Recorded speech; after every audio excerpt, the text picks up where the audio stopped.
Bu darsimizda tekstlarni dinamik animatsiyasini ko'ramiz. Foydali darsliklarni o'tkazib yubormaslik uchun like bosib obuna bo'lib qo'yinglar. Qo'ng'iroq tugmasini bosib qo'ysanglar, har bitta yangi chiqqan videomiz sizga xabar berib boriladi.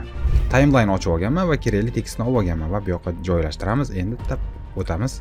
Ikkita qilib oldim. Aynan mana shuni o'zini va uni tepasiga biz Ctrl T ni bosib, mana bu yoqdan New Text degan layer ochib oldik va buni super car deb yozaylik. Endi tekst o'zi tursa ham bo'laverardi-yu, lekin mashinaga moslashtirib super car deb qo'ydim do'stlar.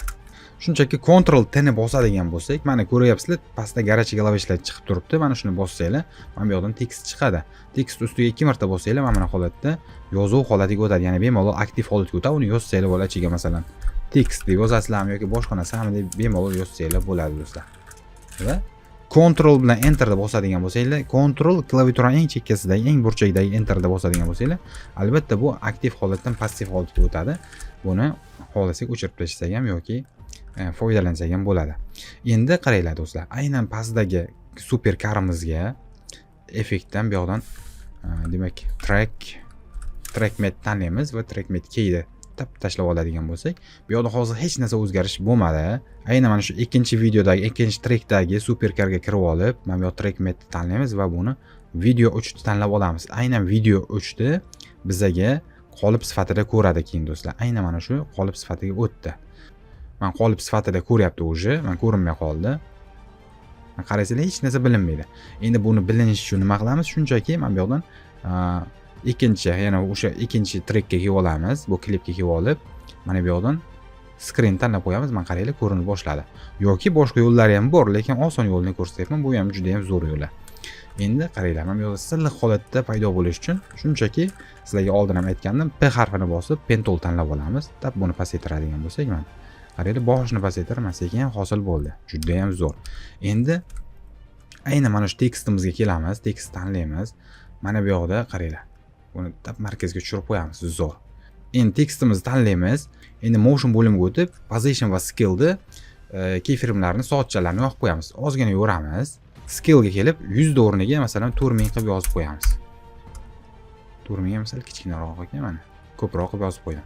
Ko'rgan bo'lsanglar, mana o'zi boshqacha holatga o'tdi. Zo'r. Buni salgina cho'zadigan bo'lsak, mana bizga sekinroq hosil bo'ladi va bu yoqdan ikkala hammasini belgilab turib, sichqon chavon tugmasini bosdim. Auto bezier, bezier. Masalan, bezier tanlasak ham bo'ladi yoki easy out tanlab qo'yaman. Neobычный holatda ko'rinmay ketdi. Yoki-da easy end tanlab qo'yaylik. Hoppa, bu ham chiroyli. Hammasi o'ziga yarasha chiroyli holatda hosil bo'lyapti.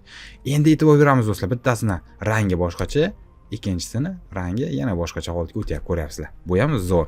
Xohlasanglar do'stlar, masalan, bu rangni boshiga o'tkazib qo'ysanglar bo'ladi. Bitta knopka bilan bu rangni boshidagi holatga o'tkazib qo'ysanglar bo'ladi. Bu yerda mana shu ikkinchi trackda tanlab olamiz va aynan mana buni inversiyani bitta bosamiz, bo'ldi. Ko'ryapsizlar? Birinchi holatda boshqacha, ikkinchi holatda boshqacha. Mana shu holatni shakllantirib olish juda ham oson ekan. Bilib oldinglar. Bu darsimiz mana shundan iborat do'stlar. Xudo xolasa bundan keyingi darslar yanada qiziq darslar bo'ladi. Hali Premiere Pro ga kirish bo'lyapti. Hali juda ham foydali bo'lgan bilimlarimiz juda ham ko'p, sekin-sekin ulashib boramiz do'stlar. Kimnidir nafsoniyatiga tegadigan, kimgadir yomon ko'rinadigan ishlar qilmaymiz. Iloji boricha foydali kontentlar, foydali bilimlar beramiz. Keyinchalik mana shu bilimlar orqasidan bemalol pul topsanglar bo'ladi. Video montaj, foto montaj, grafika, logo brending, mana shularni o'rgansanglar bemalol oyiga $500, $1000 bemalol o'ynab uyda o'tirib topasizlar do'stlar. Onlayn ishlar, freelancerlik qilib bemalol topsanglar bo'ladi. Bizlarning videolarni ko'rib, Instagramdan o'sha videolarni tayyorlab tashlab bersanglar, sizlarni storiesga qo'yib beraman. Albatta sizlar uchun ham bu reklama bo'lib ketadi. Shunaqa gaplar do'stlar. Sog' bo'linglar, salomat bo'linglar.